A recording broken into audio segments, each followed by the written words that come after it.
So thank you for having me. This is a little different for me because I am constantly in the background.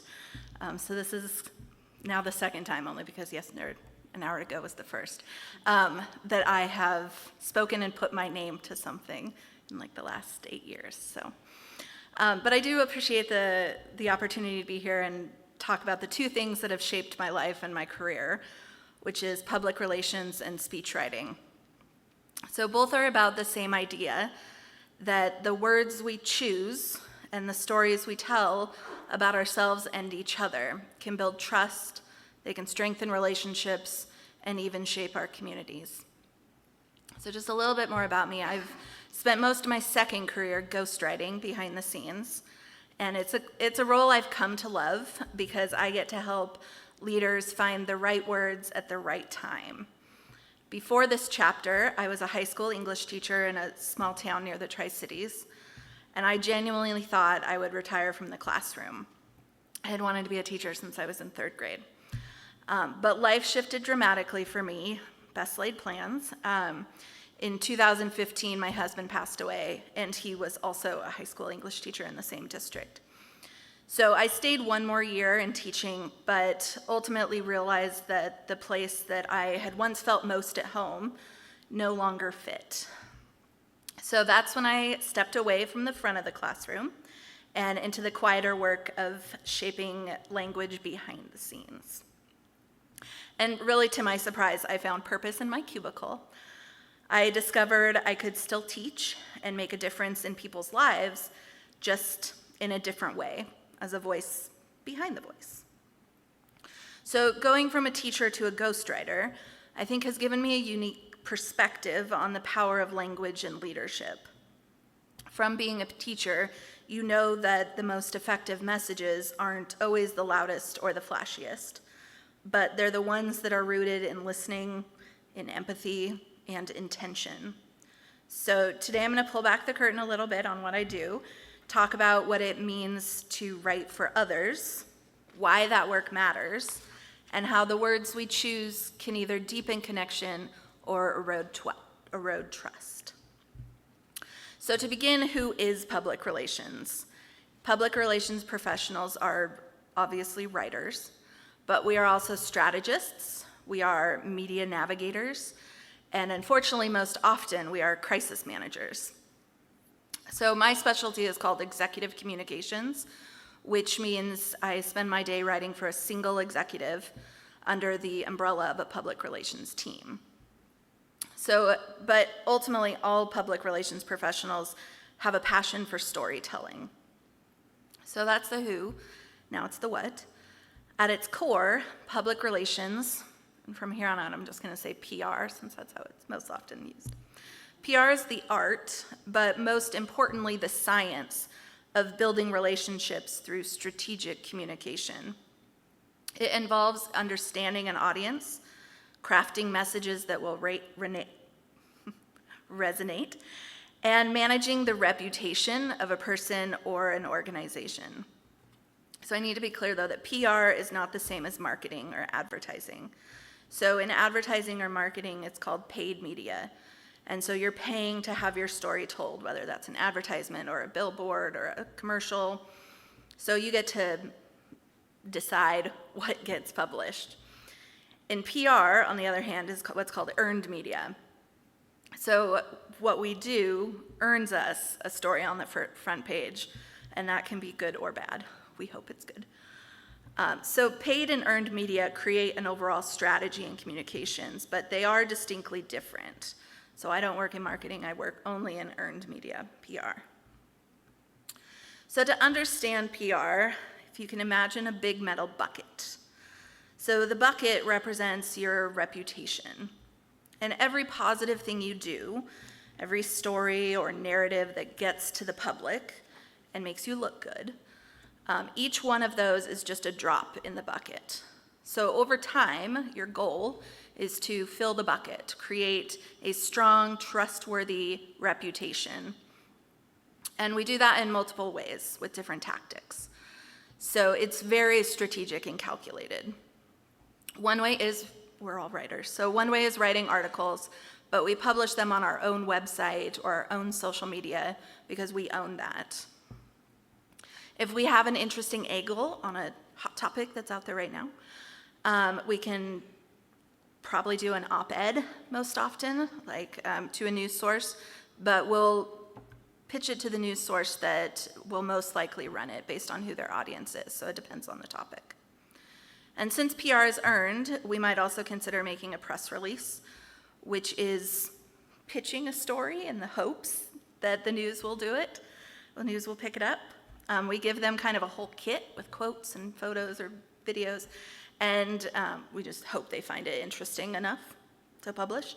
But there's no guarantee in that, so there's no guarantee a message will make it to the public and fill our bucket.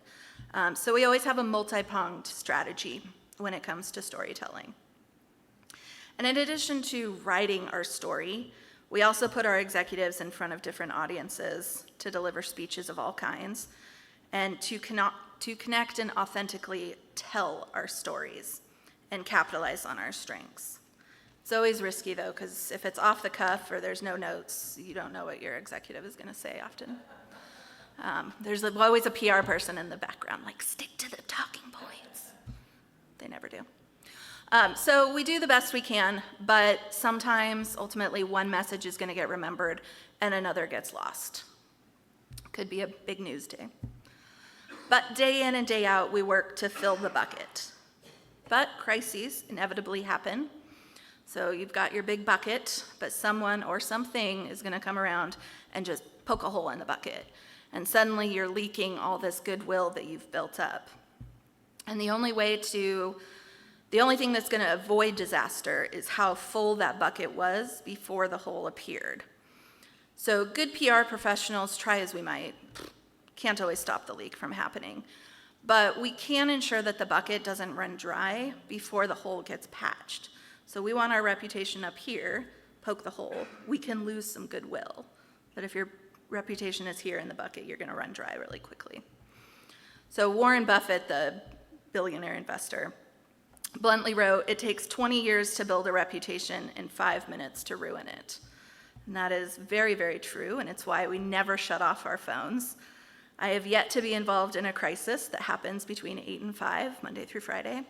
It is always on the weekend or 4 in the morning, and I don't have my work phone with me today. I thought it was important I left it at home, and I'm legitimately nervous. It's like, this is the time it's going to happen. So that's how we build reputation, but I would be remiss if I avoided PR's own reputation, and that is our reputation as spin doctors.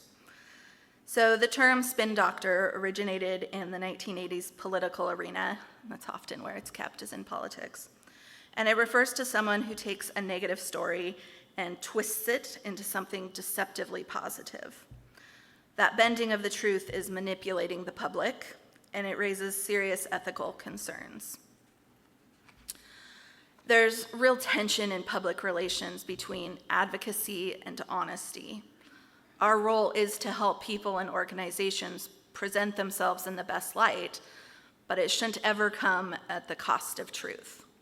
So sometimes distraction is part of our strategy. We know a bad story is going to come out, so we contextualize it and put out some good news stories on the same side. But it's not the same as twisting. And I've done like 30 versions of this because I'm an editor at heart, not necessarily a speaker. And I keep should I say it? Should I not? But I have been involved in a spin, and it made me feel like the most icky I've ever been. And it was local, and it was incredibly manipulative, and I stepped away from politics because of it. And I stepped over my own ethical line, and I just couldn't do it again. So I'm in higher ed, which is much nicer. We're good people. So ethical PR prioritizes the full picture, but it shouldn't deceive. Unfortunately, not everyone follows those standards. We are seeing egregious examples today, from partisan spin on legislation to biased government messaging that blurs the fact and the fiction. And it tells you a lot about the person or the people behind the spin, It's very troubling, but it's a very common practice. The only thing it does is erode trust in what you hear and see, and it's unfortunate. In his 1946 publication called Politics and the English Language, George Orwell warned us that political language, and with variations, this is true of all political parties, from conservatives to anarchists, is designed to make lies sound truthful and murder respectable, and to give an appearance of solidity to pure wind. Words shape our reality.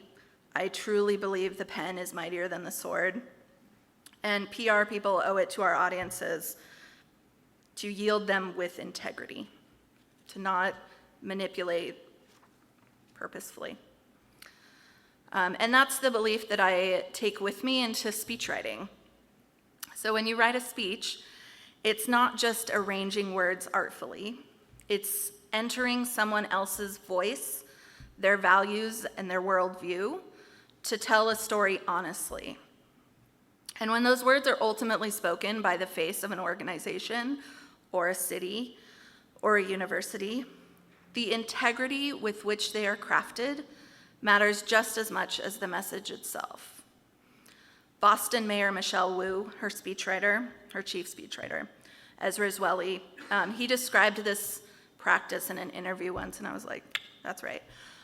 He described it as a visitation. So you're a guest in someone else's mind and voice. It's a privilege, and it's also exhausting and disorienting, and that is very true. It is disorienting to basically spend my entire day as someone else. I went and counted them up, almost 1,000 speeches, tens of thousands of external emails to Spokane citizens. If you write to your mayor or your legislative representative, they are not the ones seeing it. There is someone like me responding and doing the casework. Letters to organizations, government officials at all levels, and a few op-eds written by me, but not me. So after 8 years, this is the first time writing in my own voice for the public, and the first time I get to claim credit for the words. So it's kind of weird. You can Google, there's no story out there, but I'm like, you've probably heard me. I love every minute, though, of writing for other people, but it does become very difficult to turn off. Even in something as simple as social media, I now find it very hard to find my personal voice. So I can write a flawless post for the president in minutes. She can send me a photo. I've got it. It looks really nice. We post it. And then I have my pictures of my personal life. And I will spend legitimately half an hour just wrestling with a caption. And then I always just land on had a good time, heart emoji. I'm a writer. I should be better at this. But it's just, I give up myself for what I do. So it is an absolute privilege to be the words behind our community leaders. And a good speechwriter becomes whatever the moment or the principal, the executive, requires. So in other words, a good speechwriter is like a mimic octopus. So stay with me.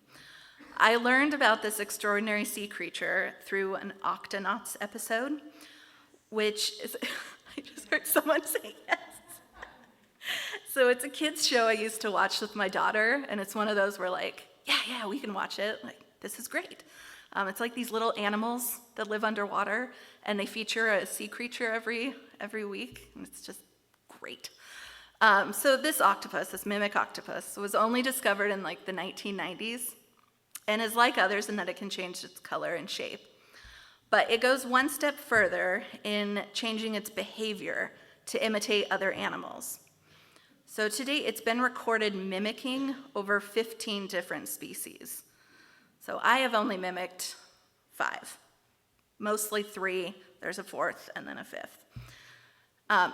But this mimic octopus is, for example, here's an example. It's floating along and spots a damselfish, which is highly territorial. So instead of moving away and becoming like a piece of coral or sand, the mimic octopus recognizes the fish, recalls that its natural predator is a sea snake, and then turns itself into a sea snake, adopting the correct color, so like the black, white, and red at the tips, and behaving like it by moving its tentacles to scare away the damselfish. And it does that with 15 different species. It's crazy. So in the same way, a speechwriter mimics our principle and adapts in different situations.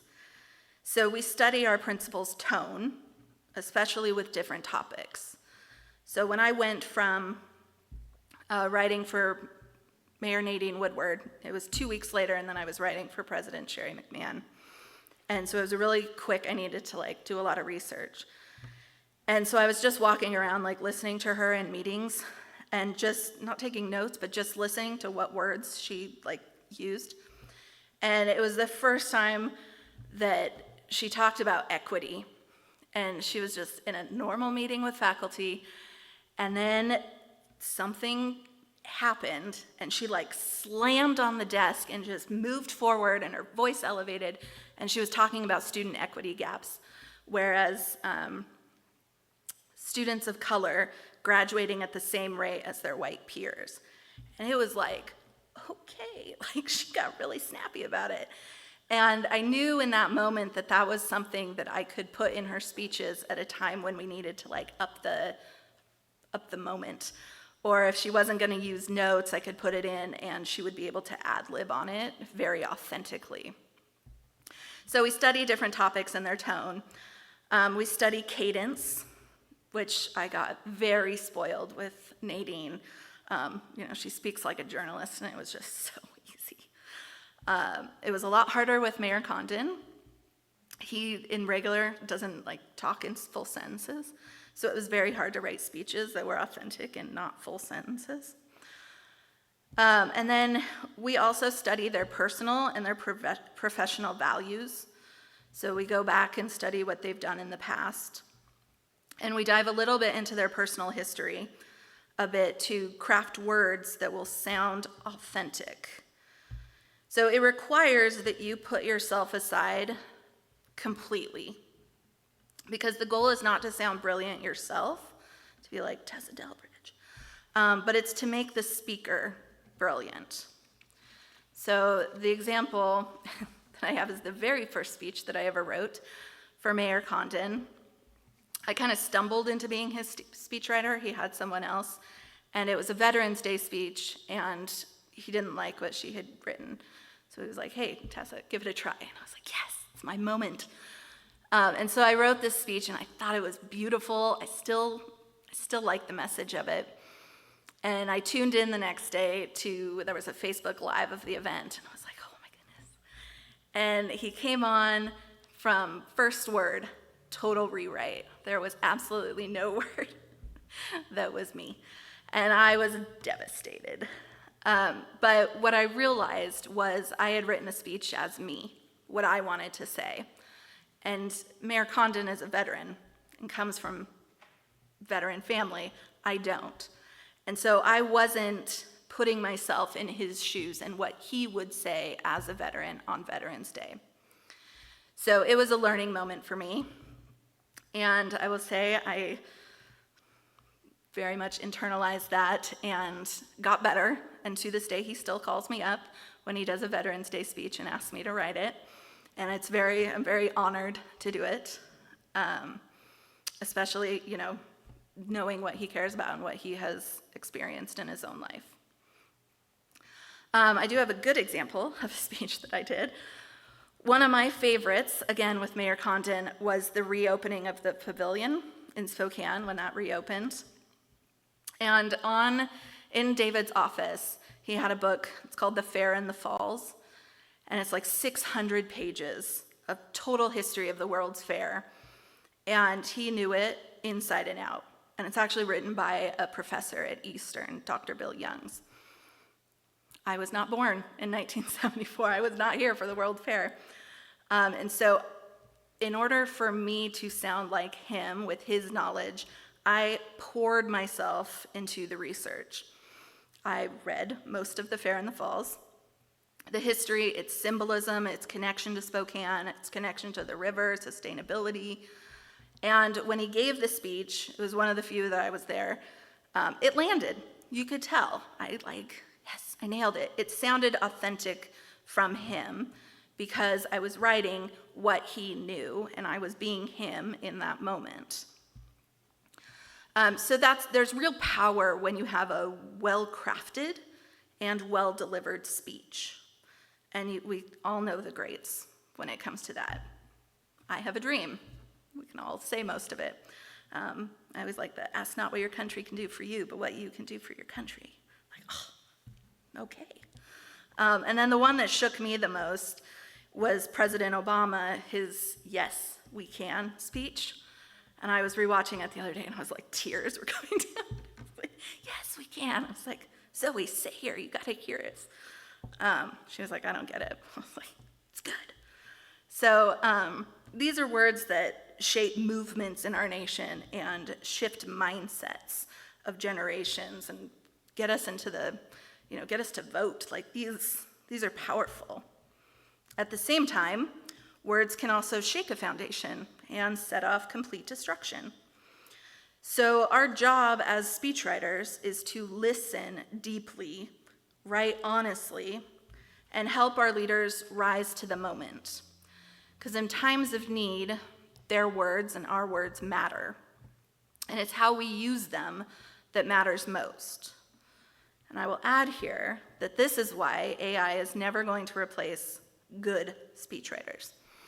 It can simply not capture the emotional depth, the nuances necessary to connect, or the authenticity. These are qualities that are central to trusted, human-centered communication. And I wrote that, and then I put it into ChatGPT, and was like, am I right? And it agreed with me. I was like, yes, all right, never gonna be replaced.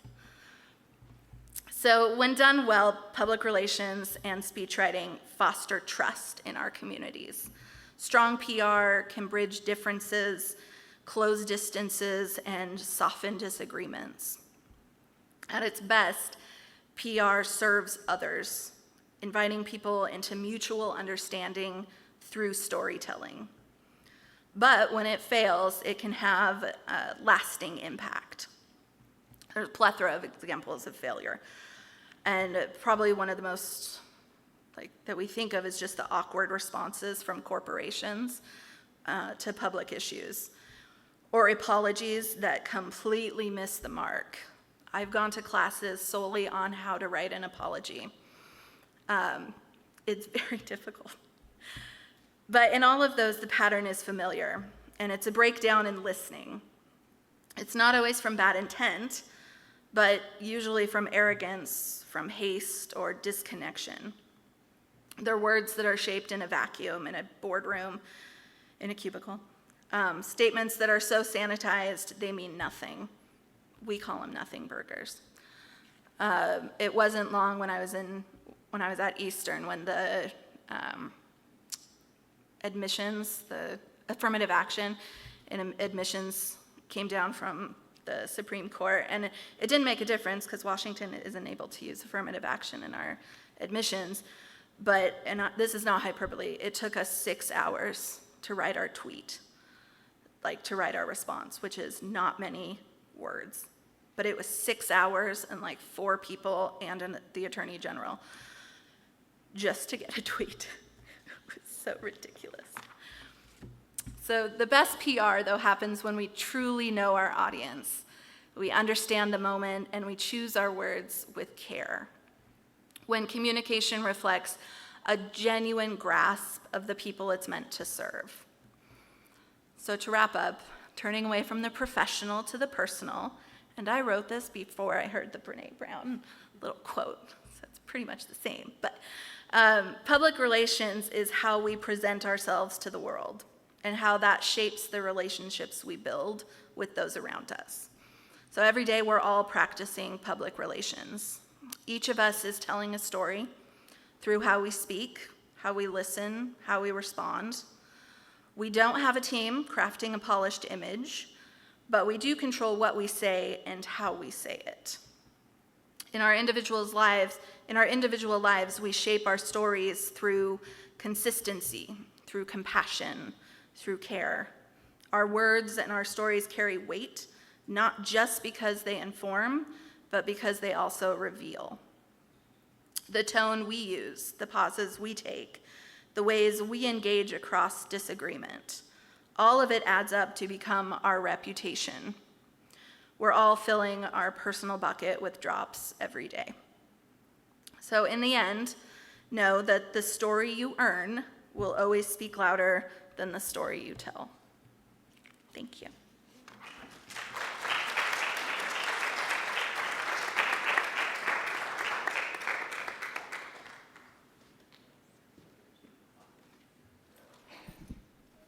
It was so fascinating. Thank you for sharing. So everybody can stand and sing Blue Boat Home.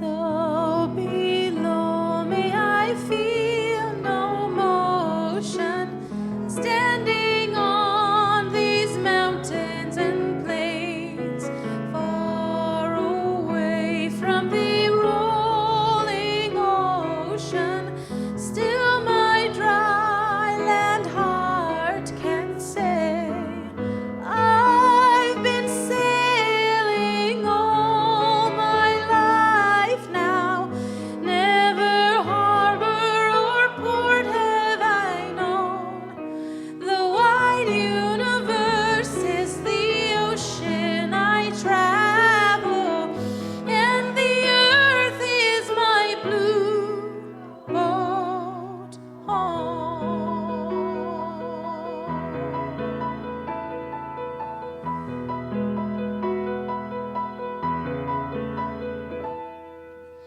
Sun, my sail, and moon, my rudder, as I ply the starry sea, leaning over the edge in wonder, casting questions into the deep. Drifting here with my ship's companions, all we kindred pilgrim souls, making our way by the lights of the heavens in our beautiful blue boat home.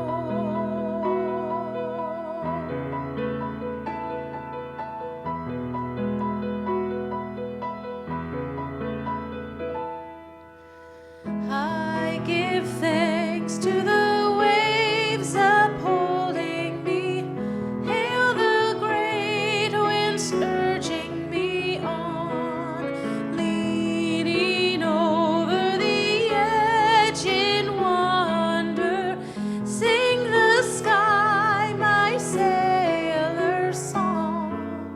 I was born upon the fathoms, never harbor or port have I known. The wide universe is the ocean I travel, and the earth is my blue boat home.